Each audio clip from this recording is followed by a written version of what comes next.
This is a fictional story inspired by mystery storytelling style. Names, locations, and events are all made up for narrative purposes. Hello and welcome. What you're about to hear is a story of lost silence and the unsettling truth that surfaced after 16 long years. If you enjoy mysterious, true crime-style fiction, make sure to follow the series. Now let's begin. The morning she disappeared was almost too perfect. October 3rd, 2009. Vermont's autumn had reached its peak. The trees stood like torches of amber and crimson, and the air carried the kind of cold that made your lungs tighten and your thoughts sharpen. Emily Rourke zipped up her black windbreaker, clipped her helmet securely under her chin, and wheeled her mountain bike to the edge of the gravel driveway. She had told her mom she was going for a quick ride through Windmere Trail, the well-worn path behind their family's rural home that curved deep into the woods. It was something she had done dozens, maybe hundreds of times before.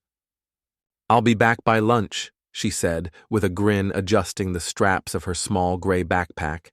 Inside it, just her phone, a granola bar, and a paperback novel she never finished reading. Her mom, Margaret, waved from the porch. "Don't get too close to the ridge. The leaves are slippery this time of year." "I won't," Emily called back. Her voice was light, carefree. That was the last anyone ever heard from her. The first few hours didn't feel like a crisis. Emily was 21, independent. Maybe she lost track of time. Maybe she stopped at her friend's house near the edge of the forest line.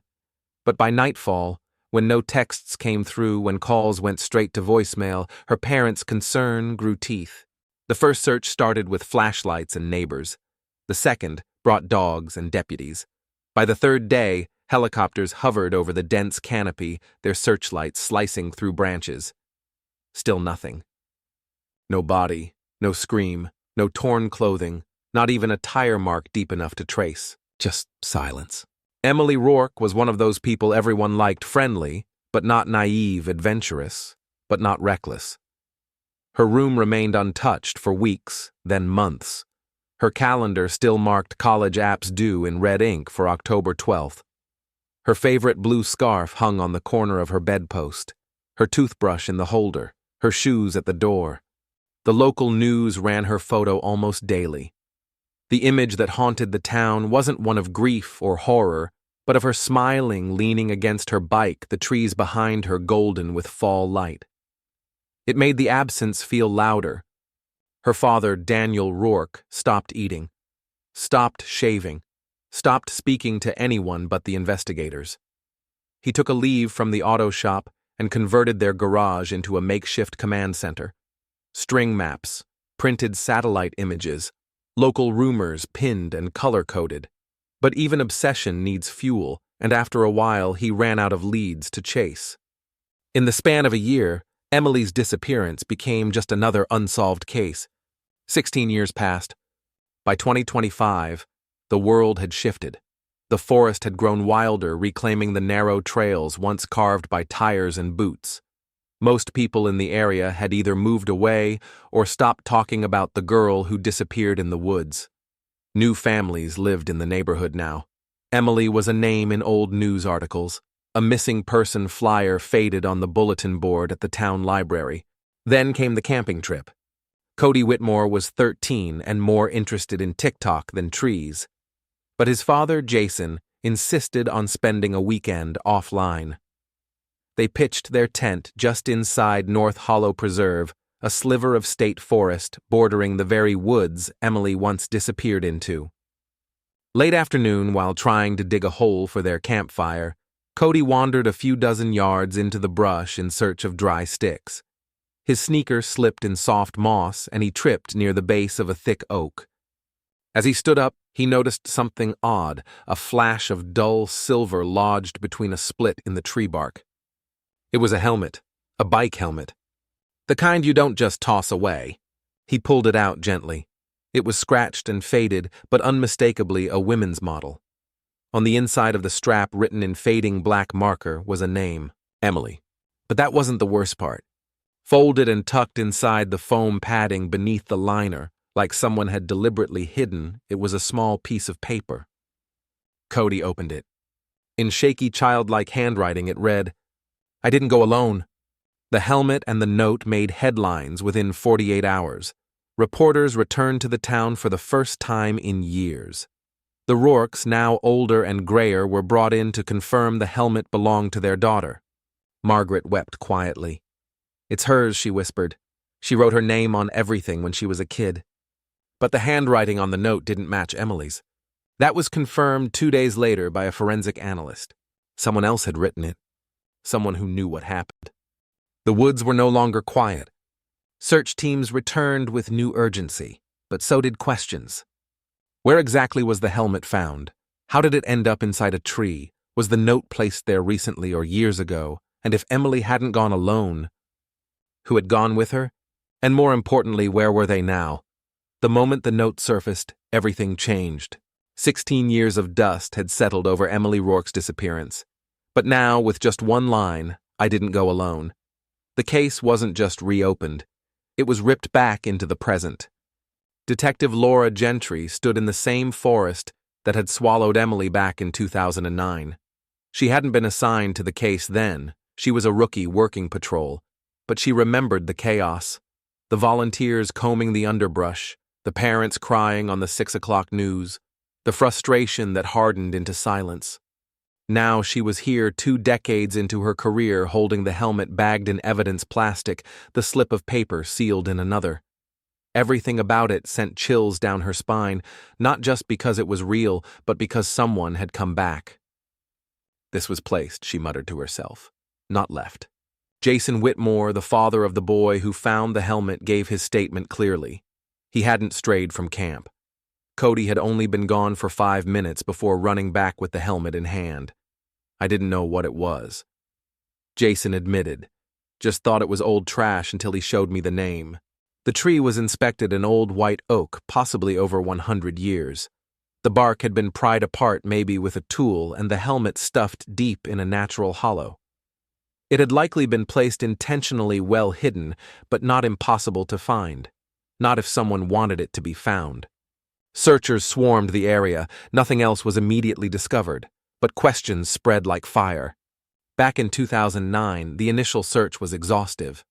For 3 weeks, teams had blanketed every trail clearing brush, dragging the nearby river, knocking on every door in a 10-mile radius.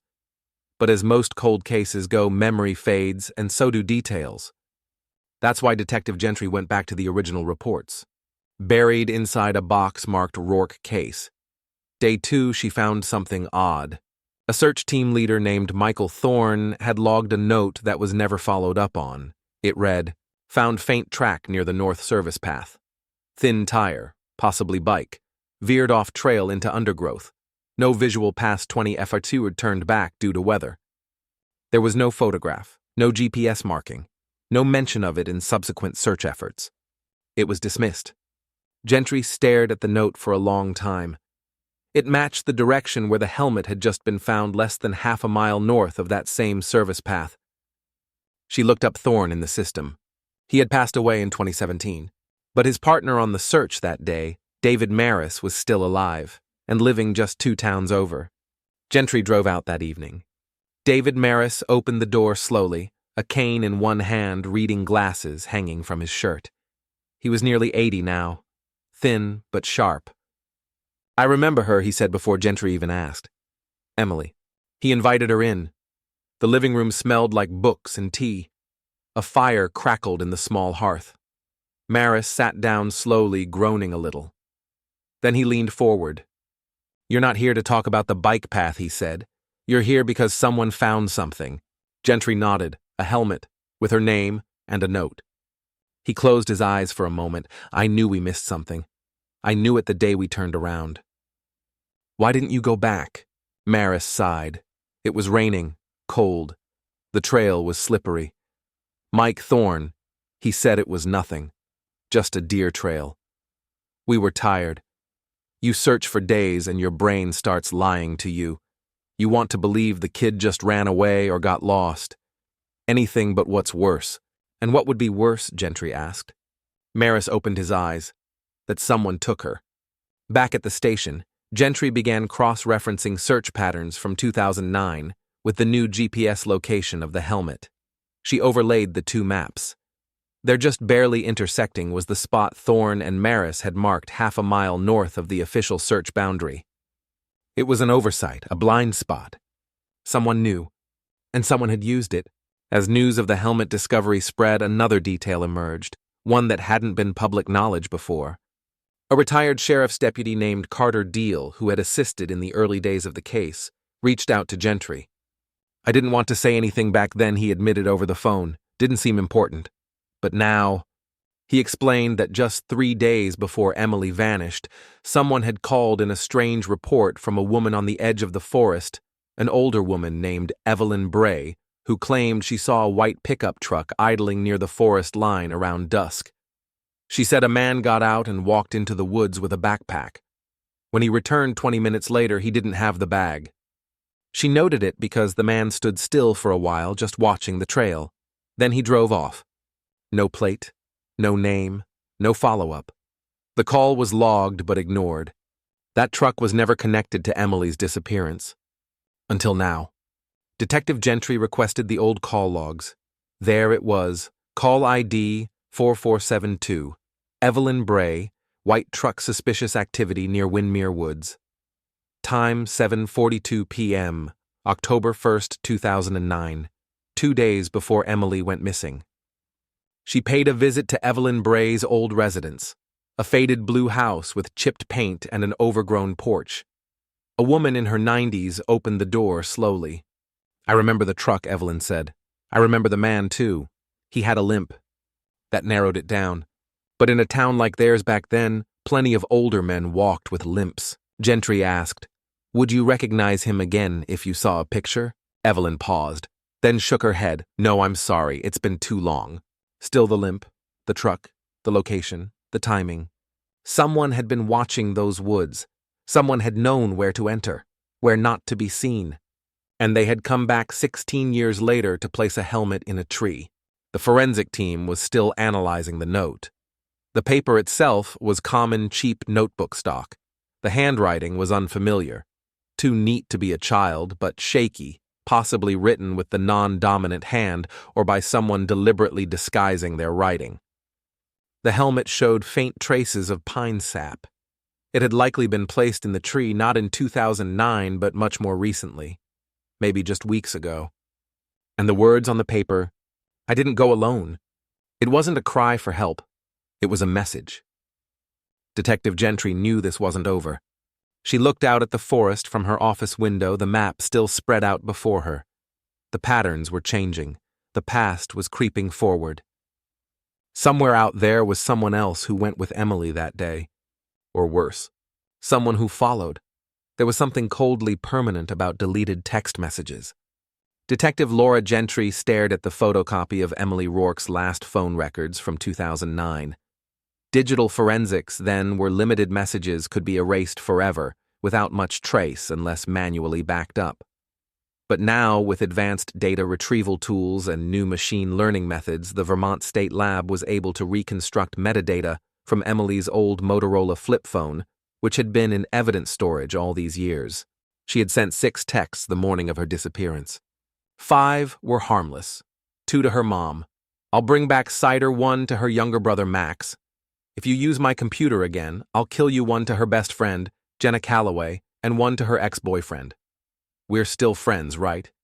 But the 6th, the one sent at 10:21 a.m., just 14 minutes before she left home, was recovered only as a record of transmission, not content. The message was deleted manually just minutes after being sent. And the number, it wasn't in her contacts. Detective Gentry tapped her pen against the printed sheet. She read the number again. 802-55-9438. It was a local Vermont area code. But when they ran the number through modern telecom databases, the trail went cold. It was a prepaid burner phone purchased in 2009 with cash. No ID tied to it, no address. No way to track its usage beyond 2 calls made that same day, both outbound. 1 to Emily. 1 to another number now disconnected. It was intentional, controlled, planned. Someone contacted her that morning. Someone she didn't save in her phone. Someone she replied to and then deleted the message. Why Gentry called Jenna Calloway the next morning. Jenna, now 37, was living in Boston, married, 2 kids, working in graphic design. She hadn't been back to her hometown in over a decade. "I still dream about her," she admitted, voice trembling. "We were best friends since we were 6. The day she vanished, it broke something in me." Gentry was gentle. "You were the last person she texted that morning." Jenna was quiet for a long moment. "Yeah. She said she might swing by my place after her ride. We lived near the trail on the south side, but she never came. I texted her back around 1. No answer. I assumed her phone died." "Do you remember her mentioning anything odd that week?" Jenna exhaled. "Actually, yes. She explained that Emily had seemed off, distracted, almost anxious. The week before she disappeared, she'd been asking strange questions. Have you ever felt like someone was following you? Or would you tell your parents if you thought you saw something bad but couldn't prove it?" At the time, Jenna chalked it up to stress. Emily had been applying to colleges, working part-time, helping her mom around the house. But now, "There's something else," Jenna added. "And I'm not sure if it matters, but a few weeks before she vanished, Emily told me she saw someone watching her ride from the tree line." Gentry's heart jumped. "What do you mean, watching her?" "She said there was this guy," Jenna continued. "Middle-aged, limped a little, just stood there. No bike, no dog, no reason to be there. She passed him twice. First time he was staring at her. Second time he was gone." That lined up with the sighting from Evelyn Bray, the man with the limp, the white pickup. Gentry asked, "Did Emily ever mention seeing him again?" Jenna nodded slowly. The day before she disappeared, she said she thought she saw the same man parked near the trailhead in a white truck. She didn't approach, just rode faster.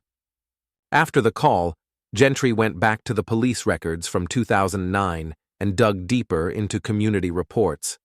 In a sea of noise, she found a service complaint from a local diner employee logged 3 days before Emily vanished. The report noted a man sitting alone for hours each day in a white pickup parked across from the trailhead, drinking coffee from a thermos. Never ordered anything. It was never followed up. The employee had left town in 2012.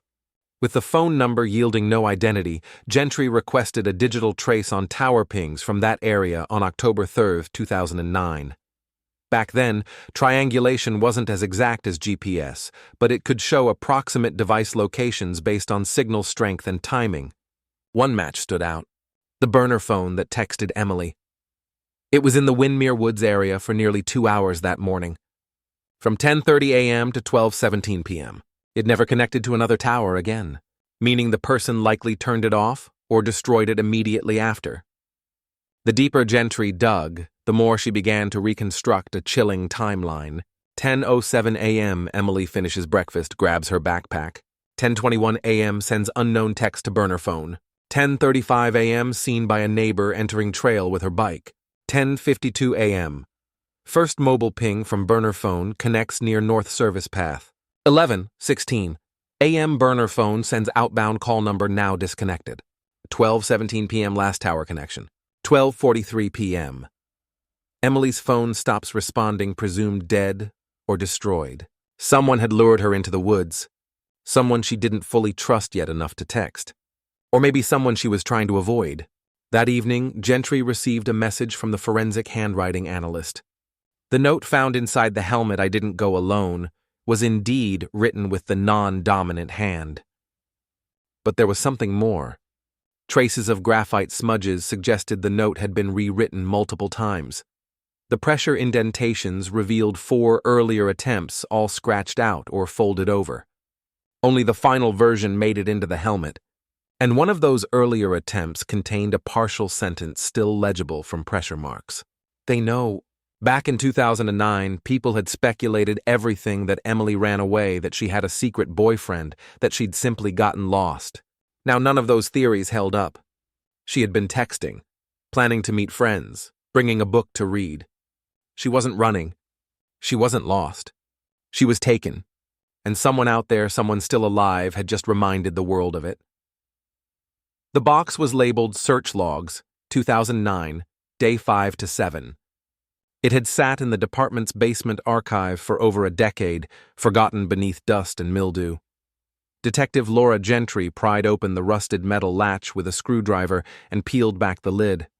Inside were a dozen manila envelopes, all marked with the names of search teams and sectors. But what caught her eye wasn't the paperwork. It was a stack of photographs, dozens of them, all printed from disposable cameras volunteers had carried into the forest during the original search effort. Back then, drones and digital mapping didn't exist. They had relied on boots-on-the-ground orange tape and 35mm film. Gentry laid the photos out on the evidence table under a bright white lamp. Most were mundane close-ups of trampled leaves, marked trees, search dogs, groups of exhausted volunteers resting near the river's edge. But one taken at the edge of Sector 4A made her stop. It showed a small group of volunteers clustered together in a clearing. In the background, barely noticeable, almost swallowed by the shadows of the trees, a man stood alone, half-turned toward the camera. He was not wearing any search gear, no vest, no badge, no tape. His stance was odd. He wasn't walking or talking or carrying anything. He was just standing there, still facing the group, watching. And worse, no one seemed to notice him. Gentry scanned the photo with high-resolution equipment and enhanced the background digitally. The man's face was turned slightly enough to make out a few key features: receding dark hair, heavy brow, narrow mouth, and most significantly, a slight lean in his posture. The right leg was braced against a tree, suggesting a limp or joint weakness. She compared the timestamp on the back, October 9, 2009, 1:22 p.m. That put him in the forest 6 days after Emily disappeared, and in the exact area where the helmet was found years later. "Who the hell are you?" she whispered. The next step was to run the image through facial recognition databases, state DMV records, old mugshots, missing persons databases. The results came back inconclusive. Too blurry. The software flagged 4 possible matches, all males between 45-60, but none with a matching limp. She turned instead to the list of local registered vehicles from 2009, cross-referencing with white pickup trucks in a 20-mile radius of Windmere Trail. There were 57 trucks. She filtered for men with military backgrounds or prior injuries, anything that could explain a limp. That brought the list down to 5 names. But one stood out. Roger Clemens, age 58, in 2009, former park maintenance contractor, fired in July of that year for aggressive behavior toward hikers and failure to complete safety inspections. He had a knee replacement from a fall in 2007, owned a white 2004 Dodge Ram, lived less than 4 miles from the trailhead, and in 2009 he'd lived alone. There was no record of anyone interviewing him during the original investigation. Detective Gentry pulled his file and began digging. Clemens had moved out of state in 2010, just a few months after the official case went cold. He now resided in northern Maine, living off disability checks. Never married, no children, no social media, a ghost. She requested a formal interview through Maine State Police. 2 days later, she was on a train north. The meeting took place in a modest 1-story home tucked between pine trees. Clemens opened the door slowly. He was now in his 70s, thinner, grayer, but his posture still slightly leaning to the right. His eyes sharp despite the years studied Gentry carefully. "You're not selling anything," he said, "so I'm guessing this is about something old." She introduced herself, showed her badge, explained she was reopening the Emily Rourke case. At the mention of the name, his expression didn't change. Not a twitch, not a flicker. "I remember the search," he said eventually. "That poor girl. Terrible thing. Were you ever questioned?" He shook his head. No one asked. I had been let go by then. Figured no one cared what I knew. "What do you know?" Clemens leaned back in his chair and folded his arms. "Just that a lot of people went into those woods. Not all of them looking for her." Gentry narrowed her eyes. "You saw something." "I saw a man, yes. A few days after she went missing. Out past Sector 4. Same area where I used to mark trees. He was alone. Digging. That got her attention." "Digging what?" Clemens shook his head. Didn't get close enough to see. Thought maybe he was helping the search, but he didn't have gear. no vest, no radio. When he saw me, he froze, then walked off. Why didn't you report it? Who'd believe the fired maintenance guy, Clemens said bitterly. Besides, maybe I didn't want to be seen getting involved again. Gentry studied him. Would you recognize him if you saw a photo? Clemens thought for a moment. Maybe. He had a narrow face, pale, wore a green jacket. But the thing I remember most. He leaned forward. He whistled. She blinked, whistled. A tune, real soft, over and over. Same melody, creepy as hell. That detail stuck with her all the way back to Vermont. Whistling.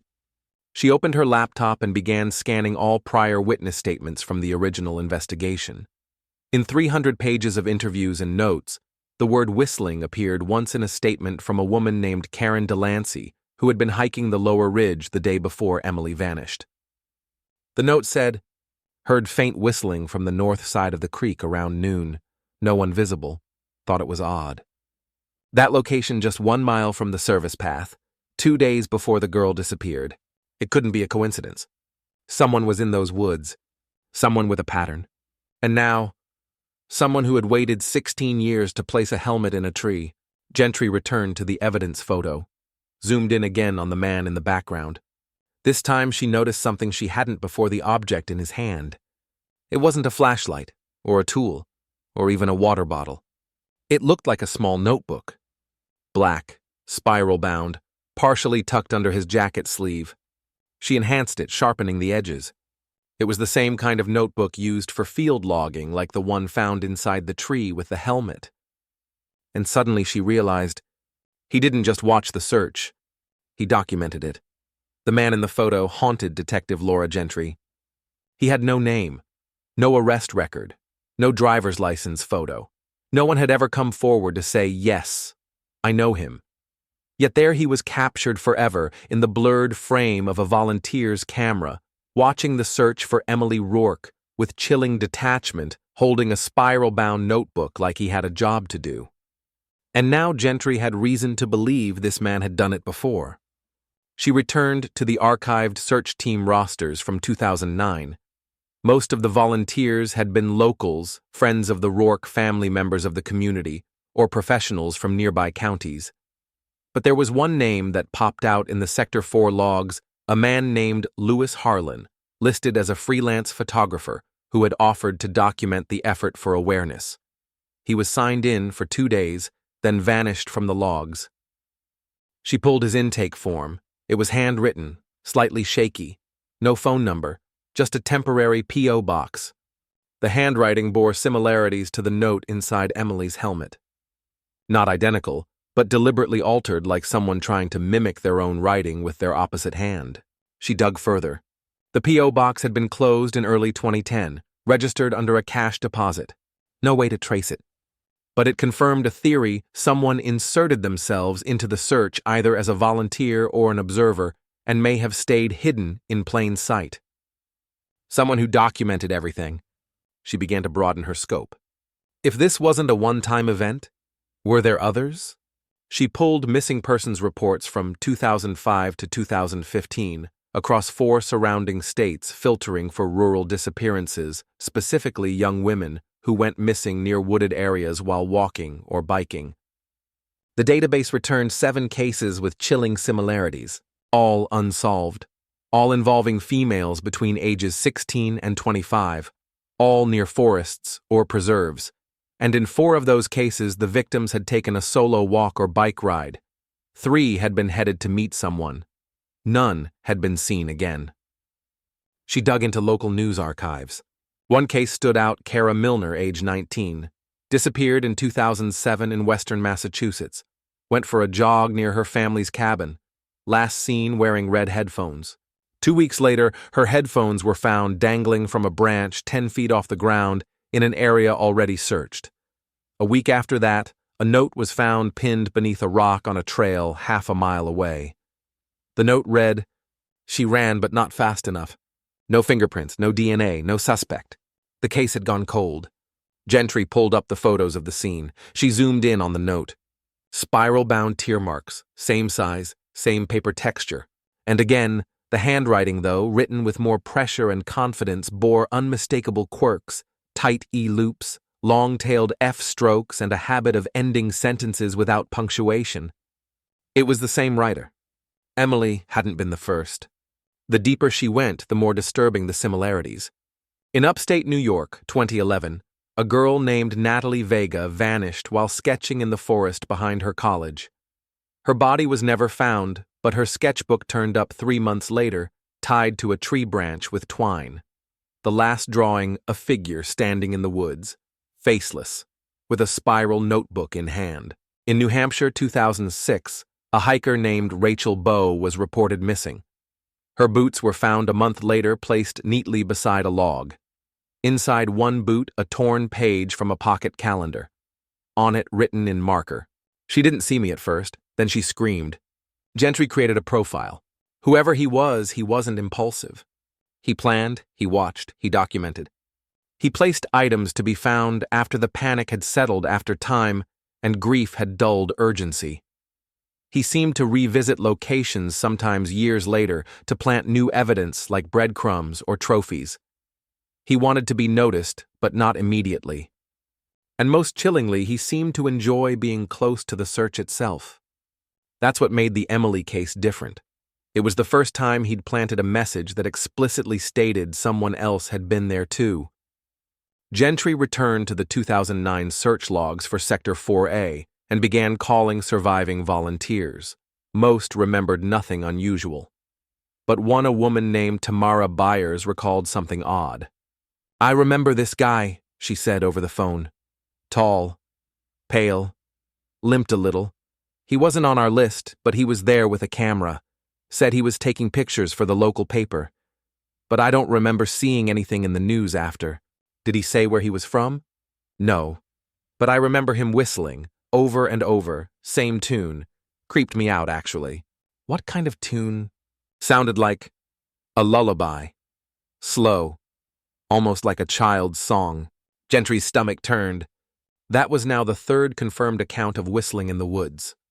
She filed a federal request to access unsolved cases tied to national forests. It would take weeks to hear back. In the meantime, she decided to return to the place where it all began. Windermere Trail. The forest had changed since 2009, but some things remained the same. The faint path where Emily had entered was now overgrown. The trail signs weathered. The tree where the helmet had been found was marked with a small evidence tag, still fluttering in the breeze. Gentry stood in the clearing, closed her eyes. She imagined the ride, Emily pedaling, slowing, hearing something, maybe a whistle, maybe a branch snap, maybe nothing. Then a voice. Maybe familiar, maybe not. She walked north past the place the search teams had marked as the last known area. And then by accident or instinct, she noticed something behind a log, something white and frayed. She crouched. Twine, old weather-beaten, partially buried, wrapped around a rock. She brushed back the leaves. Under the rock was a sheet of lined paper sealed inside a plastic sandwich bag. She opened it and read the words, "You're looking in the right place, but not for the right reason. Come alone next time." Detective Laura Gentry stared at the message. It sat in her gloved hands like a threat written in a whisper. "You're looking in the right place, but not for the right reason. Come alone next time." The plastic sandwich bag that held the note was brittle with age, but the contents, thanks to being sealed, were almost pristine. The handwriting matched the other messages in the case: tight cursive, inconsistent pressure, and no punctuation. Whoever had written it had not just returned to these woods recently. They had likely never left. Gentry scanned the area again. She had found the note just 15 yards off Windermere Trail, beneath a mossy log that hadn't been disturbed in years. But the twine was relatively new, no mold, no decay. It had been replaced. Planted, intentionally. And the message, it wasn't just about Emily anymore. It was about her. Back at the station, Gentry locked the note in an evidence bag and logged it under her own name. The case file was now growing heavier than some homicide investigations. Yet no body, no suspect, no confirmation of death, just whispers between the trees. She sat at her desk and read the message again and again. Come alone next time. It wasn't just a warning. It was an invitation. A challenge. Or maybe worse, a trap. For the next 72 hours, she told no one. She studied every topographical map of the Windermere Preserve, traced the original search grid from 2009, marked the helmet location, the note, the reported sightings, the man in the photograph. She traced the phone pings, the burner number, the timeline of Emily's final morning. And then in the early hours of a cold October morning, exactly 16 years to the day, Emily Rourke disappeared. Detective Gentry did something no protocol manual would ever endorse. She went into the woods. Alone. She left her phone in the glove box. She brought only a flashlight, a notepad, and a hidden body camera sewn into the lining of her jacket, transmitting live footage to an encrypted backup server that would auto-send to her department's cloud if she didn't return by midnight. As the sun rose behind her, mist gathered between the trees. The forest was unnaturally quiet. No bird song, no wind, just the crunch of her boots over damp leaves. Every 30 feet she made a mental note of landmarks. She passed the twisted oak, the fallen log, the old trail marker nearly split in half by time. And then she reached the place. The clearing where the helmet had been found. The tree still bore the scar of its bark being pried apart. She waited. 10 minutes. 15. Nothing. She began to move again, heading deeper. 30 more yards in, she came to a thicket of black birch, where the underbrush thickened and the ground dipped slightly. She hesitated, then pushed through.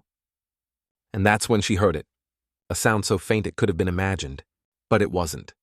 Whistling. Soft, measured, a few notes, repeated twice, then silence. She froze. The hair on the back of her neck lifted. She turned and saw nothing. Her hand moved slowly to the flashlight. She clicked it on. A beam swept across the trees. A flash of movement. Something ducked behind a tree 20 yards ahead. She stepped forward, carefully, each footstep deliberate. Emily, she whispered, not expecting a reply, not even knowing why she said it. And then, at the base of the nearest tree, something caught her eye. Another plastic bag. She crouched. It was weighted with a stone. Same method, same twine. Inside was another piece of lined paper. She opened it. This time it read, "You're brave. I like that. Not like the others." Go to where she turned back. That phrase meant nothing until Gentry remembered the original search report by Thorne and Maris. Veered off trail into undergrowth. No visual past 20 SF2, turned back due to weather. That location had never been searched again. No one had gone past it. She retraced the coordinates using her mental map, roughly northeast across the service path. She walked 20 more minutes deeper into terrain few people had stepped on in years. Vines snatched at her ankles, branches clawed her sleeves. The silence was so loud it began to hum. Then she found it. A break in the undergrowth, subtle, but there. A path, barely visible. She followed it. It led to a dry creek bed, and beside it, half covered in bramble, stood a wooden structure. Not quite a cabin, not quite a shed. More like a hunting blind built hastily but with purpose. The door was open. She stepped inside. It was empty. But the walls? The walls were covered in notes. Lined paper, torn paper, grocery receipts, napkins. Dozens of them, all handwritten. All describing women. Their roots, their routines. What they wore, what time they jogged, what music they listened to. One note described Emily in exact detail on the morning of October 3rd, 2009. Black windbreaker, gray backpack, helmet, fast cadence, took North Trail, alone. She turned slowly. In the corner, a rusted filing cabinet. Inside photos, hundreds. Some of trees, some of trails. Some of people, some of her. She dropped them. In the last drawer, a map. And on it 12 red pins, all corresponding to known disappearances she had flagged earlier. The man had been there for them all. He'd been watching, recording, collecting. Then she noticed a shadow shift outside. She reached for her flashlight. But before she could move, a voice barely louder than breath spoke from the doorway. I knew you'd come. I knew you'd come. The voice was hoarse, worn like boots through gravel, and so soft it barely reached her ears. Detective Laura Gentry turned slowly, flashlight clutched in her right hand like a lifeline. The man stood just inside the cabin's broken doorway. Tall, slender, older, maybe late 60s, long gray coat, beard patchy. His eyes were deeply set beneath a heavy brow, and most chillingly, he was smiling. She didn't move. She didn't speak. Not yet. I saw you the first time, he whispered. 16 years ago. You were just a girl in uniform, not even searching, watching the watchers. Her pulse thudded in her neck. He remembered her. From the 2009 search. She had only been on the outer perimeter helping coordinate snack tables and rest stops, barely involved, a shadow in the background. And yet he had seen her, just like he had seen Emily. You left your phone in the car, he said, nodding toward her pocket. Smart. You're not like the others. Still, she didn't move. I just want to talk, he said. Who are you? She finally asked, her voice cold and even. He didn't answer right away. Instead, he stepped further inside, past the wall of notes and maps. He moved slowly, not out of caution, but habit, like someone who had spent years walking with care. You already know, he said. You've seen my work. The photos, the maps, the notes, she said. Emily, Kara, Rachel, Natalie, you were there for all of them. He nodded, not proudly, not shamefully, just like he was confirming the weather. But you're wrong about something, he said, motioning to the cabin walls. They didn't just vanish. They chose. Gentry's breath caught. No one chooses to disappear. They chose to go deeper, he said, to keep walking, past the point of no return. I only watched. I only followed. You stalked them, I observed. You planted their belongings. I left markers. So they'd be remembered. Gentry's hand twitched on the flashlight. If you didn't take them, she said carefully, where are they now? The man stepped closer. His eyes flicked to the photos scattered from the filing cabinet. He bent down and picked one up, gently blowing dust from its corner. It was a shot of Emily bike helmet tilted smiling at something off frame. He stared at it for a long moment. I tried to stop her, he said softly. Gentry's voice sharpened. Stop her from what? From meeting him. That stopped her. She stepped forward. Who? He didn't answer. She moved closer, slowly, cautiously. Who was she meeting? Still no answer. Then barely above a whisper. I didn't go alone. Her blood turned to ice. You wrote that. He didn't nod. Didn't need to. I followed her, he said, finally looking her in the eyes. She got a message that morning. Said she needed to meet someone by the ridge. I knew something was wrong. She was scared. I watched her leave the trail. I stayed behind trees. Gentry's voice was steady, but barely. Who did she meet? I don't know his name, he said. He had a green jacket, hiking boots, tall, pale, like me but younger then. He spoke gently, too gently. She didn't trust him. I saw it in her body. And you just watched. He looked pained for the first time. I tried to distract, made noise, whistled. That was you. I wanted to pull her away, but she didn't see me. Then what? She walked with him into the ravine. I didn't follow. I was afraid. I stayed behind. You left her. He didn't deny it. And the helmet?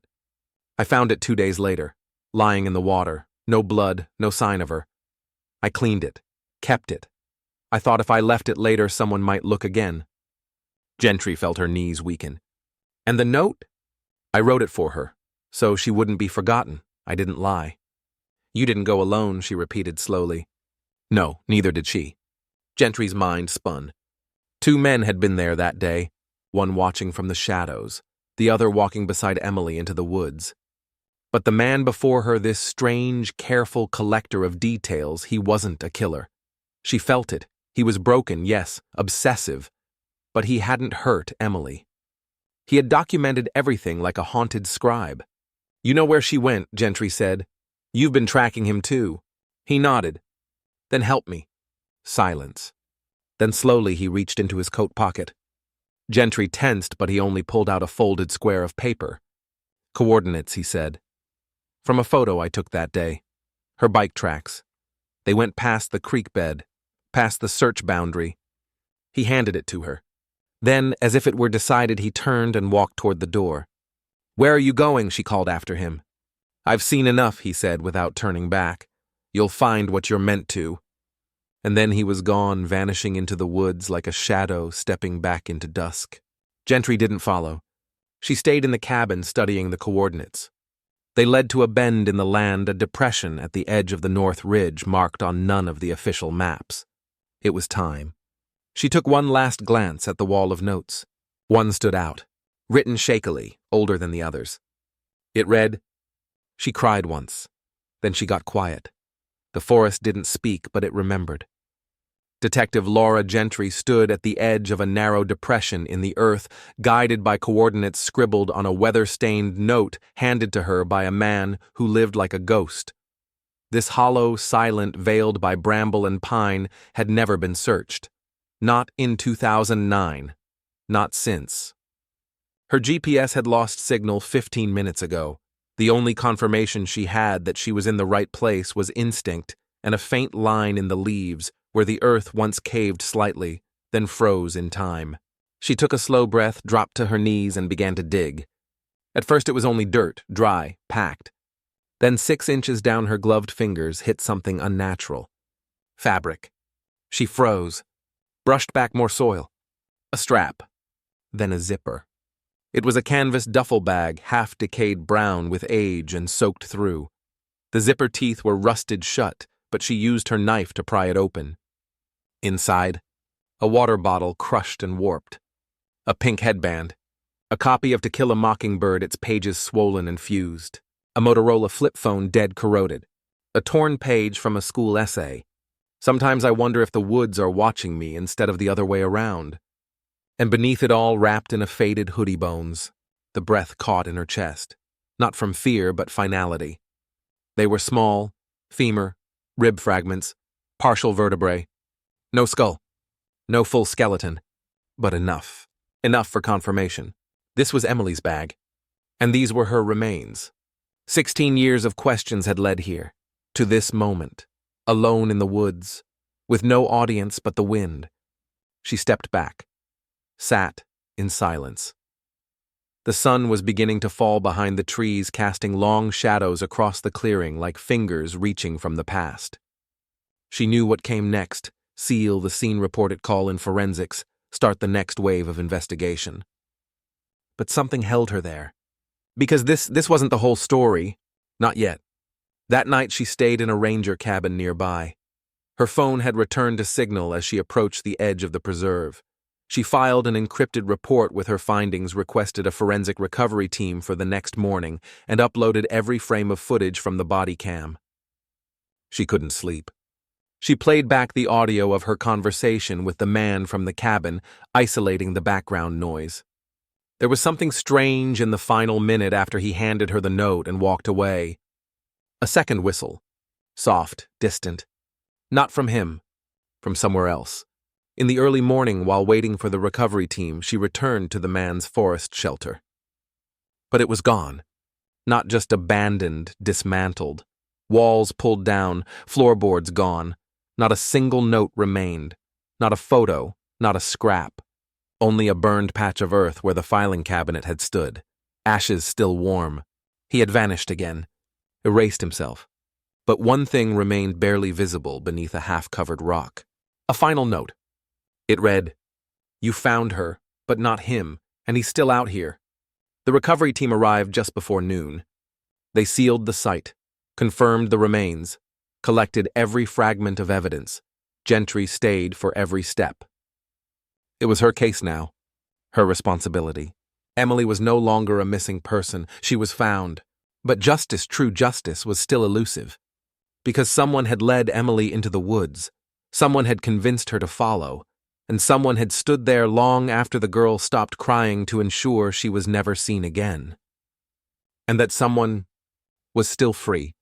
Back at the station, Gentry poured through old files again. She dug into the original phone record, the burner number Emily had texted on the day she vanished. Cross-referenced with tower pings. And found something new. At 10:21 a.m., the burner pinged near the southern trailhead. But at 10:42 a.m., just 21 minutes later, it pinged again from 7 miles north near a disused logging road. No car could have made that trip so fast on footpaths. But a vehicle could. She began to dig into vehicle records from that area. One truck in particular stood out, white Dodge Ram registered to a man named Curtis Darrow, who worked maintenance at the time for Windmere Trails. He had died in 2016. Heart attack, no relatives, home cleared out, belongings sold. But his personnel file was still in town records. It included notes from other employees' odd behavior, kept to himself, whistled constantly. Gentry's heart began to race. In one write-up from 2008, a supervisor complained, "Curtis seems to wander the back trails during shifts, claims he's watching for things. I suspect he's sleeping on the job." Gentry requested the storage unit where his belongings had been auctioned. Most of it had been discarded, except one item, a locked trunk sold to a second-hand store outside town. She drove there immediately. The store owner remembered it, still had it in the back. Old, rusted, heavy, no key. She opened it with a crowbar. Inside, a green nylon jacket, 3 spiral notebooks, a broken wristwatch stopped at 11:03, a folded map of Windmere Preserve, and inside one notebook scrawled in the same tight-looping hand. She screamed louder than the others. The trunk smelled of rust, mold, and time like secrets that had sat too long in silence. Detective Laura Gentry pulled the spiral-bound notebooks from the bottom of the container and laid them on a cleared table in the evidence room. Their covers were cracked and warped. The pages within curled at the edges, ink faded in places but legible and chilling. Every page was a tangle of symbols, dates, and words that felt like riddles pulled from a fever dream. The first line of the first notebook read, "One watched, one walked, one wandered." It wasn't a diary. Not exactly. Not a confession. Not a manifesto. It was something else. The earliest dated entry was March 1997. Gentry flipped carefully through the pages, scanning for patterns. Each entry began with a number, sometimes single-digit, sometimes 2. Then a word or phrase, then a rough location, often vague, ridge trail, old marker, south path. But one page dated October 3, 2009 was different. 14. Spoke soft. Gray pack. Didn't see me until it was too late. Buried part. Burned rest. She closed the book. That was Emily. In the second notebook, the pattern changed. Each page featured initials, sometimes full names written, then crossed out. Next to each, a date and one of 2 words. Light or gone. Names like R. Bo K. Milner and N. Vega were all there. Gone. But on the last page, only 2 names remained uncrossed. One was Emily Rourke, marked as gone. The other was L. Gentry Light. She stared at the name. Her name? Her breath caught in her throat. Why was she in this? Why was she even known to this man? The entry wasn't dated, but the ink was newer, the pressure deeper, like it had been written recently after she began her investigation. He had been watching her. Not just in 2009, now. Back at her apartment, Gentry laid the notebooks beside her laptop and ran a search for any previous reports on Curtis Darrow. He had no criminal record. Born 1952, no spouse, no children. Drafted but never deployed. Honorably discharged in 1972. Worked odd jobs for decades.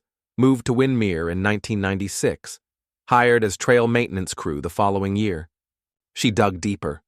In 1998, a young woman named Marla Kensley disappeared near a state forest 3 towns over.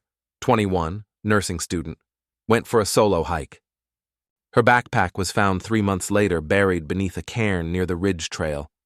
Gentry cross-checked that detail with an entry from Darrow's first notebook. M.K., late, light brown hair, slept beside the stone. Silence was kind. She slammed the book shut. This wasn't surveillance. It was ritual, and Curtis Darrow wasn't alone. Somewhere in the notes between the cryptic lines and whispered phrases, Gentry began to notice something else. A second voice. Some entries were written differently, more erratic, less controlled. The paper scratched harder, words repeated, as if the writer had been frantic, angry, or scared. On one page, beside the initials, E.R. Emily's, were 2 sets of handwriting. The first calm. She went quiet before the end. The second scrawled beside it. You lied to me? Gentry stared at the page. Curtis hadn't been acting alone. She returned to the only other person who might understand the strange man from the cabin. But he had vanished. No trace, no name, nothing. Only the note he left behind. You found her, but not him, and he's still out here. She pulled out the map recovered from the trunk. 12 pins, each matched to known missing women. But there was a 13th mark, no name, no date. Only an X scratched in pencil deep in the northern woods. A place called Crooked Hollow. It had never been searched, too remote, no marked trails, nearly inaccessible by vehicle. She had no choice. At dawn, she loaded her pack, left a recorded message at her department's server explaining the destination, and drove north. The air was cold, sharp, expectant. She parked at the closest pull-off point and hiked 3 hours toward the mark on the map. Crooked Hollow lived up to its name. The land curved unnaturally. Trees bent toward each other. The undergrowth thickened. Light barely touched the floor. And then she saw it. An opening in the trees. At the center, a man-made mound, carefully shaped, packed earth, like a grave, but larger, wider. She approached slowly, knees trembling. Atop the mound sat a single item, a mirror, cracked, smudged, resting upright. As she drew closer, she saw something etched across the glass in a childlike scrawl. Watch her now, she sees what you don't. And beneath it, scratched into the soil, was a name. Gentry. She spun. But no one was there. No sound. Only a rustle in the trees far beyond her line of sight. And then, a whistle. Soft, deliberate, not repeated. Just once, like a reminder. She was not alone. The forest was too still. Detective Laura Gentry stood in the shadow of the mound at Crooked Hollow, staring at the cracked mirror propped against a stone. Her own reflection stared back at her, distorted, fractured, and interrupted by the chilling words etched across the glass. Watch her now, she sees what you don't. Beneath her boots, the name Gentry scratched into the soil. Someone had brought her here, not just figuratively, but deliberately. She wasn't following a trail anymore. She was on it. Her breath hitched as another whistle echoed behind her. A single note. Faint, not playful or musical, a signal. Like the woods themselves had exhaled. She turned, body taut, heart racing. Nothing moved. She stepped backward, slowly drawing the flashlight and sweeping it across the undergrowth. Still nothing. But she knew better now. She understood the game. Curtis Darrow had not worked alone. The notebooks had confirmed it. 2 different sets of handwriting, 2 voices, 2 roles. One who watched, one who walked. And someone, maybe both, had taken the name Gentry and carved it into the final chapter of whatever they'd built here. Crooked Hollow wasn't a place. It was a destination. She crouched near the mound, brushing soil with gloved hands. The surface was too precise to be natural. Someone had packed it down, shaped it. She dug lightly. An inch below, the dirt shifted. She cleared more heart in her throat. Cloth! She stepped back, retrieved a folding spade, and began to dig in earnest. 15 minutes later, she had uncovered a tarp. Heavy duty, old but intact. She peeled it back and froze. Inside the makeshift grave were 3 separate bundles, each wrapped in canvas. She opened the first slowly. Bones. Human, adult-sized, wrapped carefully, not hastily, like someone had taken care in how they were laid to rest. The second bundle, more remains. But this one included a locket inside of which was a photo, sun-faded but still visible, of a young woman with dark hair smiling into the camera. Gentry's breath caught. Natalie Vega, missing since 2011. She opened the third bundle and gasped. It wasn't bones. It was clothing, folded neatly. A police uniform, her own name tag stitched above the breast pocket. She dropped it. This wasn't a burial site. It was a message. She stepped back, adrenaline peaking. Her instincts screamed to leave, but another part of her refused. Something inside her had to see it through. She pulled out the body cam from her coat-pressed record. Detective Laura Gentry, she whispered. October 19th, 2025, Crooked Hollow. I've located multiple human remains, At least one believed to be Natalie Vega. Also recovered fabricated uniform with my name. This location appears to be constructed intentionally as a staging ground. She paused, then added, I believe I am not alone. A twig snapped in the woods. She spun. This time she saw him, half shrouded in shadow, leaning against a tree like he'd been there all along. Not Curtis Darrow, younger, leaner, dressed in camouflage. A baseball cap pulled low. He stepped forward slowly, deliberately. They locked eyes. He smiled. Laura, he said, soft and familiar. You finally made it. She didn't move. Who are you? You met the collector, he said. The one who likes to write. That was his role, not mine. She narrowed her eyes. You're the walker. He laughed low cold. I do more than walk. He stepped another foot forward. His face became clearer. And she saw it. The man from the 2009 search photo. Just older now. Changed. You lured her here, Gentry said. Emily. I lured all of them, he said calmly. But Emily was the first who doubted me. She made me work harder. I had to adapt. And now me. He tilted his head. You're different. You looked when no one else did. You paid attention. And you came alone. She glanced down briefly at her hip hand inching toward her holster. He noticed. You won't need that. I disagree. You don't understand, he said. None of them understood. I didn't take them to kill them. I took them because they were already gone. Forgotten. Invisible. He gestured toward the mound. This was their sanctuary. This is where they were remembered. Gentry's voice cracked. You buried them. I preserved them. They had lives, families, futures. They were already fading. The world didn't care, but I did. I watched them. I saw them. He took another step. She raised her voice. Step back. But he didn't. Instead, he lifted something from behind his back, a spiral-bound notebook. Her notebook. The one she kept in her desk drawer. The one with all her case notes. How? You left it open. The night you filed the coordinates. You left it there for me. She shook her head. I never... You wanted me to read it, he said. It was your invitation. No, she whispered. I was documenting the truth. Exactly, he smiled. So was I. He held out the notebook. And inside, on the last page, was a line written in her own handwriting. Sometimes you have to become the hunted to understand the hunter. She stared at it. I never wrote that. He smiled wider. You did. You just don't remember yet. Sirens. In the far distance, muffled, but growing. Backup. She hadn't been alone after all. He looked up disappointed. You brought them. I brought justice, she said. He looked around the clearing one last time. They won't understand, he said almost to himself. They never do. Then he turned and ran. Gentry chased him, pushing through bramble and brush, shouting warnings. But he was fast disappearing through narrow deer paths she hadn't even noticed before. She lost sight of him at the ridgeline. Gone. The authorities arrived minutes later. They sealed the mound, began the recovery process, confirmed at least 3 victims from the remains, possibly more. But the man was never found. Not that day. Not in the days after. Not ever.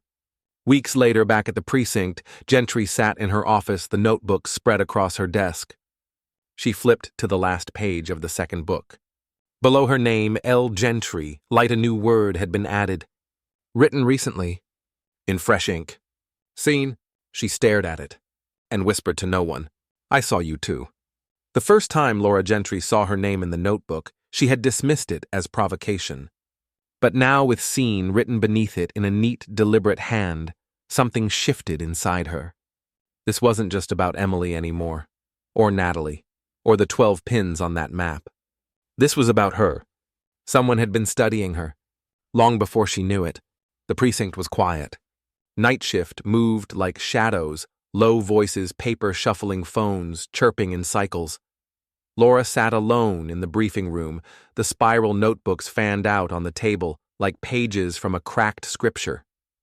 Her name had appeared in 4 places now, once in the second notebook under light, once in the map buried at Crooked Hollow, once in the uniform bundle folded inside the tarp, and now this word, seen. Not gone, not yet, but close, too close. She pulled up the old personnel roster for Windmere Trail maintenance cross-referenced with public service jobs in the region from 1996 to 2016. She eliminated Curtis Darrow, then looked deeper.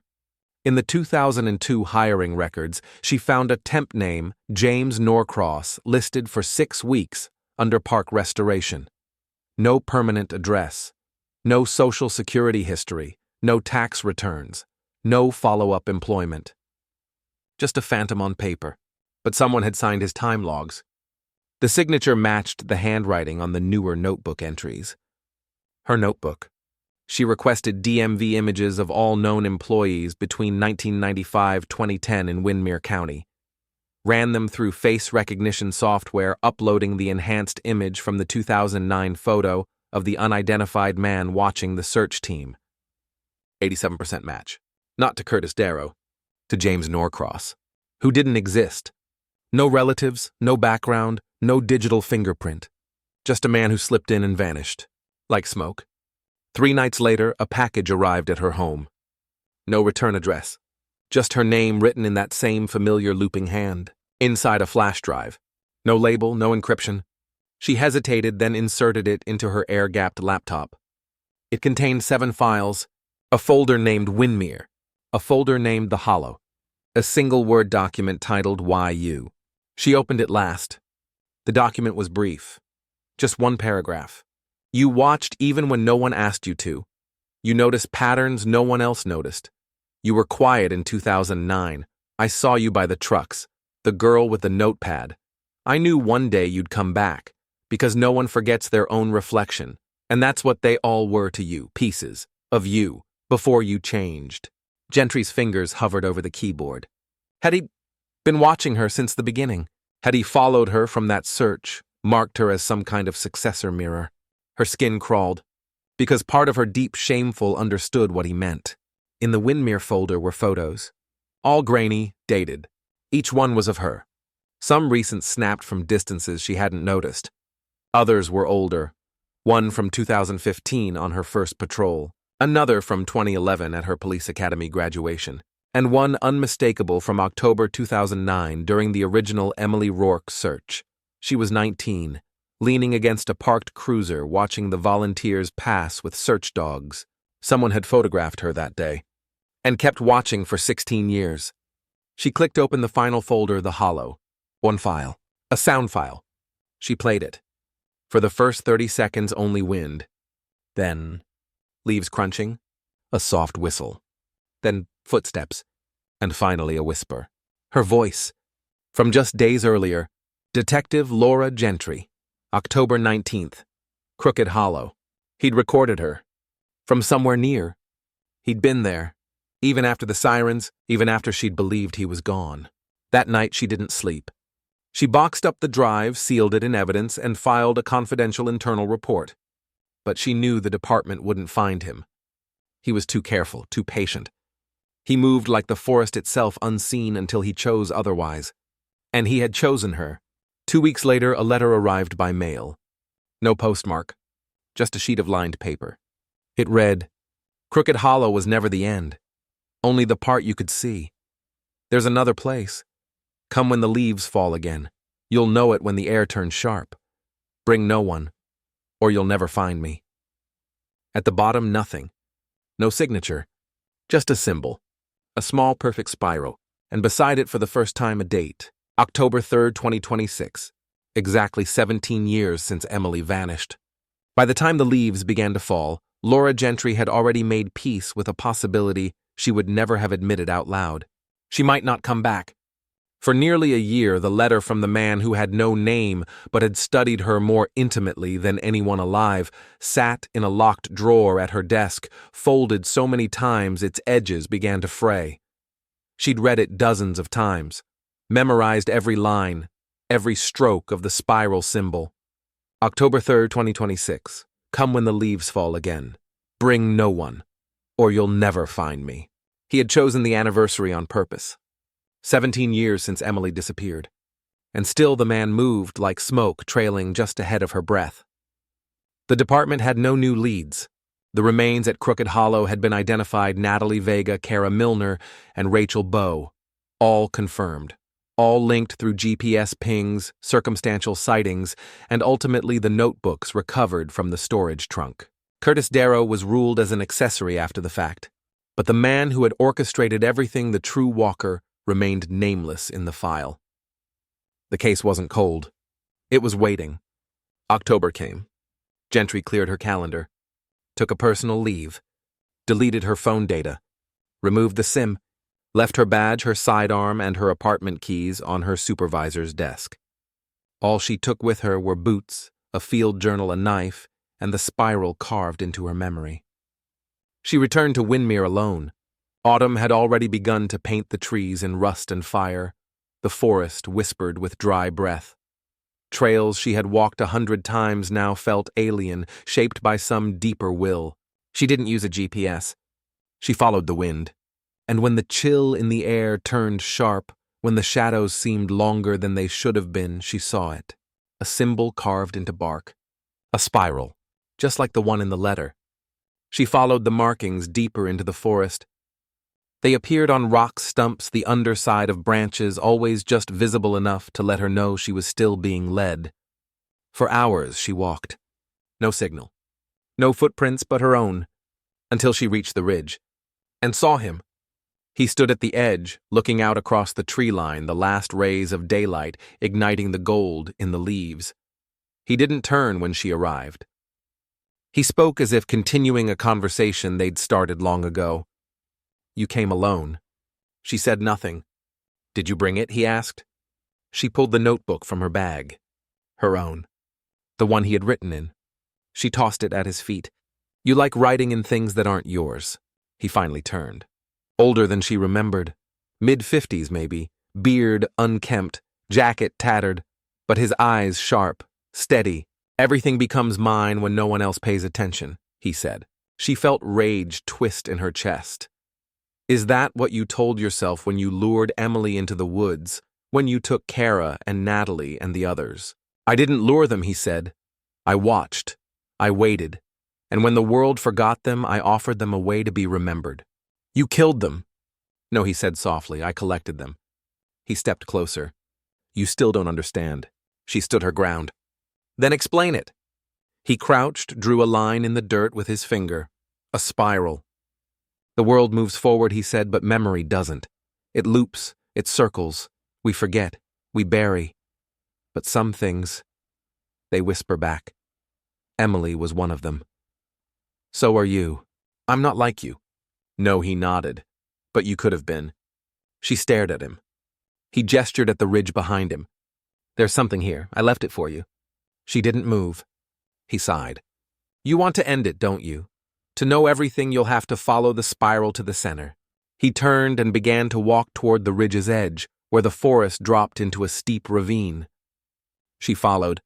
There, beneath an overhanging cliff, hidden by fallen trees, was a hatch-iron circular bolted into the ground like something military or forgotten by time.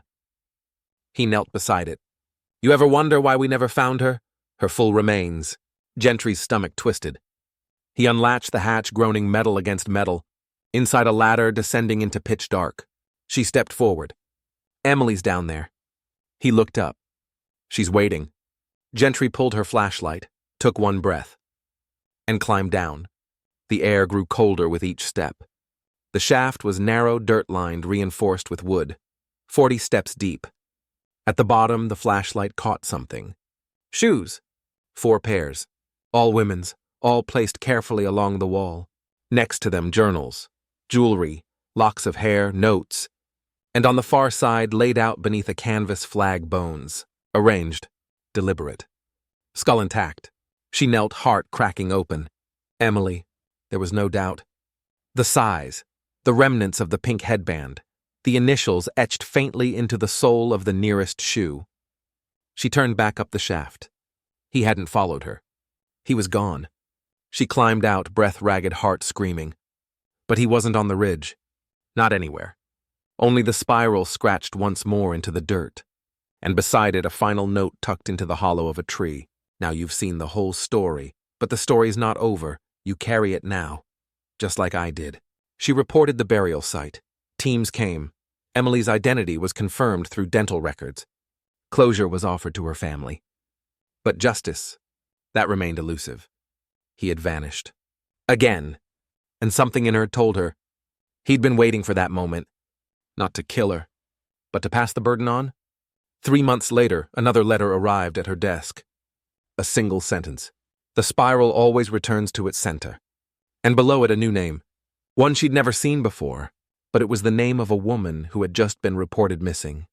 The letter sat under the cold fluorescence of the precinct lights, like a relic from some older, more superstitious time. Yellowed paper, careful folds, black ink. One sentence.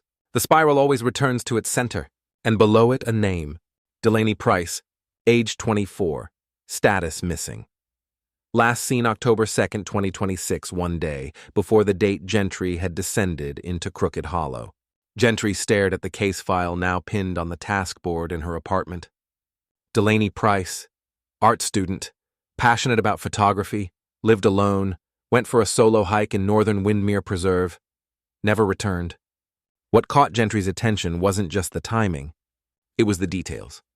Delaney had gone missing on the exact trail that Gentry had walked in her own investigation. And her abandoned backpack discovered 3 days later by a hunter had inside it. A mirror cracked in the center. A spiral drawn in charcoal on the front cover of her sketchbook. A folded page torn from To Kill a Mockingbird. Emily's book. Or a copy. She'd felt it before, that whispering feeling. When the story begins to move without you. When the spiral keeps turning even when the hand that drew it is gone. Whoever had left the burial site for her, whoever had vanished after the ridge, he was no longer the only one. The spiral had a new voice, and it was mimicking the old one but clumsily. She returned to the forest, this time not as a detective. As a witness retracing footsteps she feared were becoming her own. Near mile marker 14, she found a small stack of stones by the trail carefully placed echoing the cairns Curtis Darrow once made to mark his victims. Except these stones were too clean, too deliberate. Placed for effect, not ritual. A performance. A copy. A mile deeper, she spotted another symbol carved into a tree, a spiral. But the lines were uneven, jagged. Drawn by someone who wanted to believe in the myth, not someone who lived it. That was when the new pattern began to emerge. The original man, the one she'd chased, had been meticulous. His kills were spread over years, carefully obscured, ritualistic. He didn't want attention. But this new one, he wanted to be found. He was leaving breadcrumbs, and in doing so he was changing the rules. Back at the precinct, Gentry cross-checked Delaney Price's digital footprint. Before her disappearance, she had posted frequently on a niche photography forum. One user stood out, someone who commented on nearly every post she made, often praising her eye for sadness, how she captured forgotten places. The username Watcher on the line. No IP address, proxy masked, but Gentry recognized the language. It matched the old notebooks. Or tried to. She dug deeper. Using a linguistic software program, she ran side-by-side comparisons of phrases written in the online messages and the notebooks from the original case. The result, 71% similarity. Enough to be inspired, not enough to be the same man. It became clear a copycat was not only emulating the spiral's mythology, he was also following Laura Gentry, because the messages stopped appearing the day she found Emily's bones, and started again the day she filed her leave notice. She needed help, but not from the department.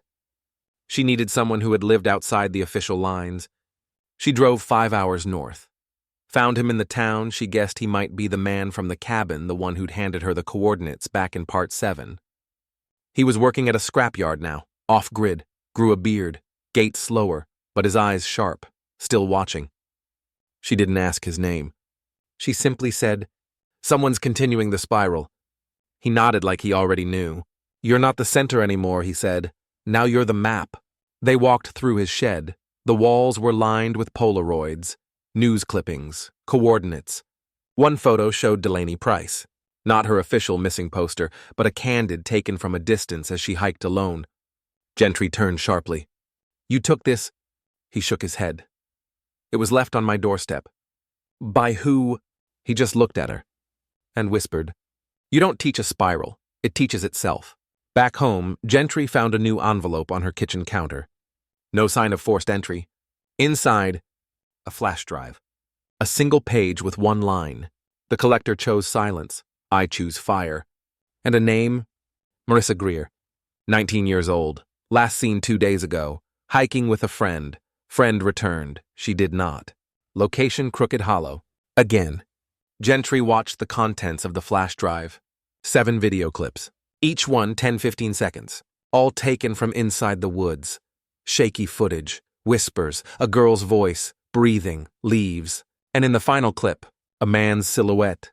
Masked. Wearing a jacket Gentry recognized. Her own. The same one that had been buried with Emily. The one that disappeared from evidence 3 months ago. The spiral had been twisted. Contorted. And now it was growing faster. Louder. Hungrier. Laura Gentry was tired of spirals. Tired of walking circles that always returned to the same broken truths. Tired of forests that breathed like living things. Tired of being watched by ghosts, real or imagined. But most of all, she was tired of the copycat. Because this wasn't ritual anymore. It was theater. And someone out there in the dark was using her name, her jacket, and her history to stage an encore no one asked for. And now, another girl was gone. Marissa Greer. 19, college freshman, disappeared 2 days earlier, same stretch of woods, same pattern of objects left behind. But one difference. This time the body cam footage from Marissa's hiking partner showed something chilling. In the final clip accidentally left recording, Marissa had walked ahead, rounding a corner in the trail. Then stopped, and stared, and said, "Wait, I know you, you're..." Then the video cut to black. Gentry didn't wait for approval. She returned to Windmere under nightfall, parked at the ranger checkpoint, and began the walk alone. The forest felt different now. Not haunted. Hunted. She passed the trail marker for Crooked Hollow and immediately saw them, the spirals, dozens of them carved into bark stones, and even a child's doll staked into the ground with a twig. They weren't symbols anymore. They were warnings. Or invitations. She followed the path toward the burial site where Emily had been found. But halfway there, something shimmered in the dark. A camera lens. Hidden beneath leaves angled upward. Watching. She disabled it, kept going. And then she heard it. Music. Faint, static-laced, coming from deeper in the hollow. She followed the sound. To a clearing. And what she saw there nearly made her collapse. A replica. Of her own apartment. Built from plywood, plastic sheeting, and salvaged furniture. A full-scale mock-up. The same bookshelf, the same couch, the same blue coffee mug. At the center, a desk, with a fake badge labeled L. Gentry. And on the wall, Polaroids, dozens. Photos of Laura, Marissa, Delaney, Emily, Natalie, Kara.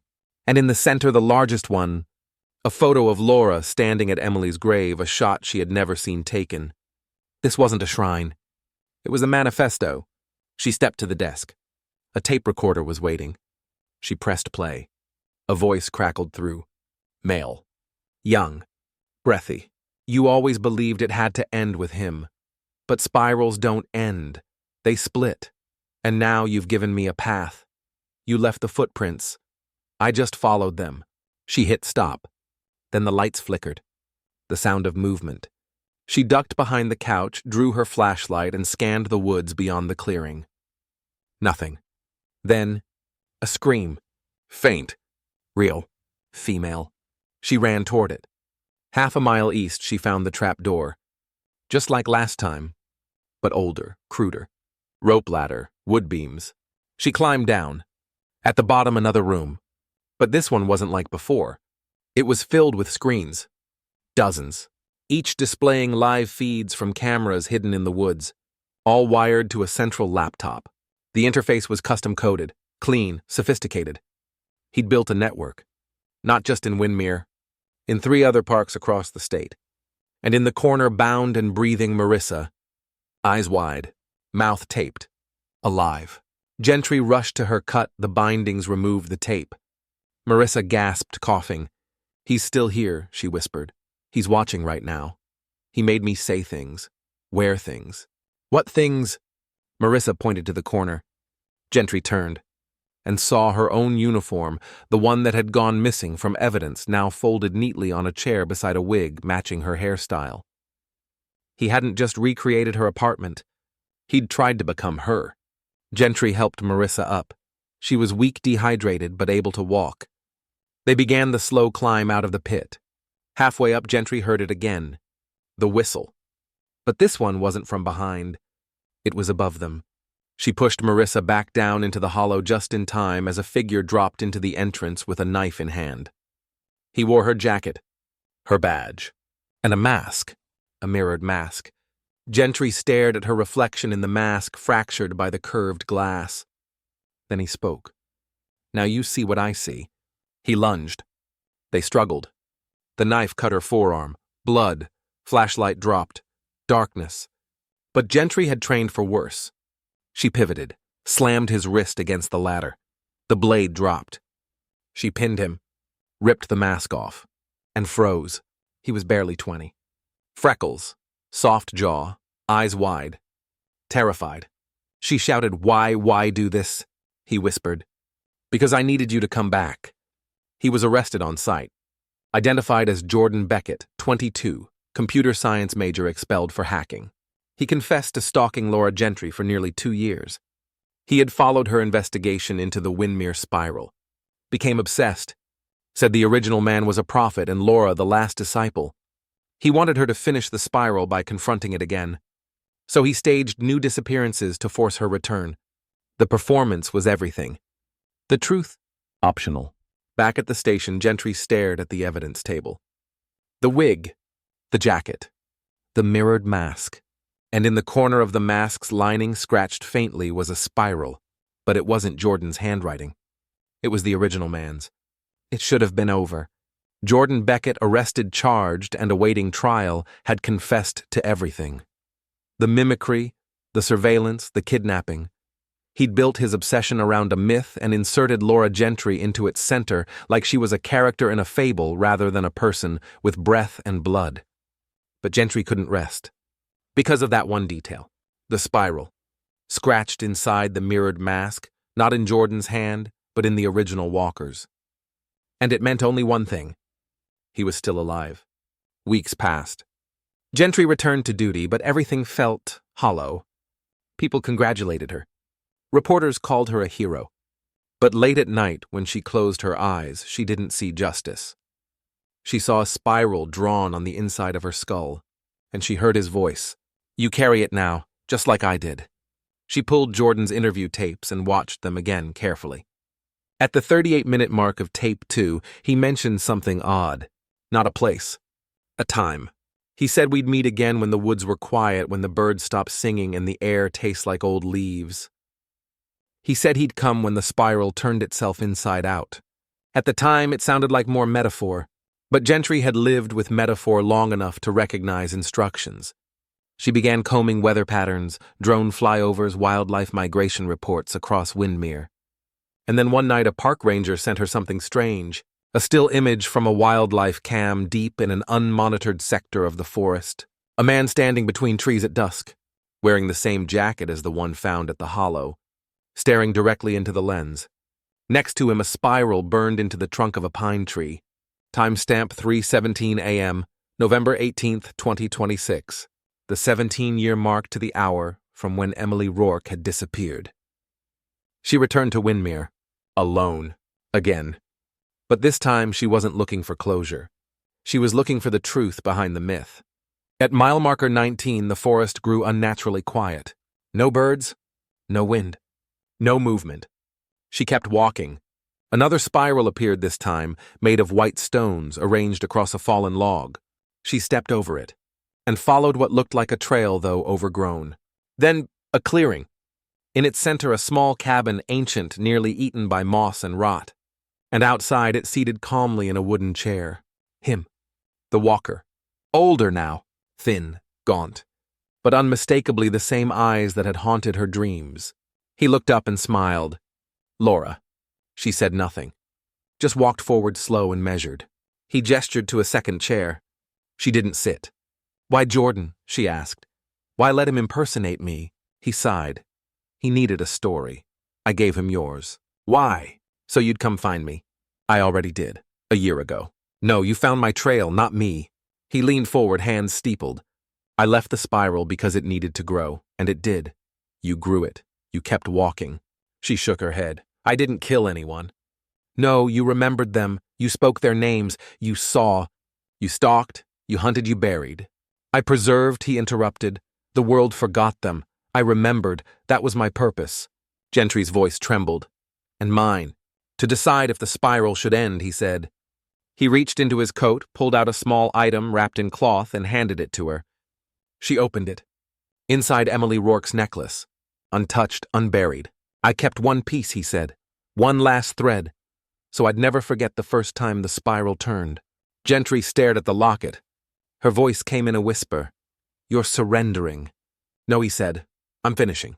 He stood up, raised his arms, and said, "You can take me, lock me up, or let me rot in these woods. But the spiral's already inside others now. Jordan was just the first." She pulled her radio. But it crackled dead. She stepped backward. He didn't follow. Didn't move. Just smiled. "Goodbye, Laura." She left him there. Reported the location. By the time teams returned, the cabin was empty. No man. No chair. No necklace. Only a spiral carved into the dirt floor surrounded by ashes. The case was officially closed 1 week later. Jordan Beckett pleaded guilty. The other man never found. No remains, no prints. Just myth. Just whispers. Months passed. Gentry transferred out of state. Took a quiet post in a mountain town. No spirals. No missing girls. She hiked on weekends, read books, tried to forget. But one morning outside her door she found a box. Inside, a Polaroid of herself sitting at her desk 2 years earlier, a newspaper clipping from Emily Rourke's disappearance, a cassette tape, and a single note. "The spiral never ends. It only changes walkers." She stared at it for a long time, then burned it all. Every piece, except the Polaroid. She kept that, because somewhere deep inside she wasn't sure she hadn't already become what she was chasing. Thank you for staying with this entire journey. If this story gripped you, unsettled you, or made you question the stories behind every missing face, please like, comment, and subscribe for more storytelling that dives into the darkest corners of fiction. And always remember, sometimes fiction is the only way to tell the truth.